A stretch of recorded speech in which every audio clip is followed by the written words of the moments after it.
I take the liberty of defining justice and racial justice in ways that get us thinking about um, what is the lived experience of justice? What is sort of the felt sense of justice? So defining justice, not in the way that, necessarily the Supreme Court would, or that all my fellow law professors might, as process and procedure and the jurisprudence and philosophy of the different ways we can define it.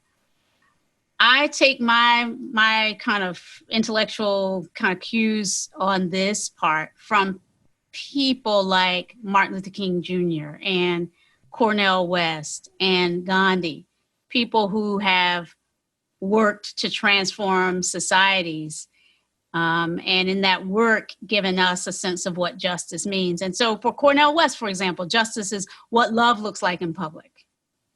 Or for Martin Luther King, justice was power correcting that which stands against love. So you see, both of them have some notion of love in there.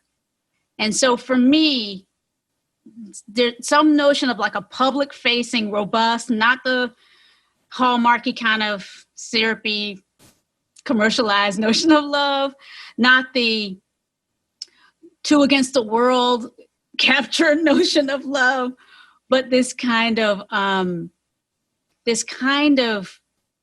public care and concern, to me, is at the heart of what we might ideally think of. At least I think when I think about those advocates for justice, like I just named, I think what they're talking about is like a public holding and honoring of humanity, a right relationship between ourselves, each other, and maybe even the planet, maybe even the more than human world, right?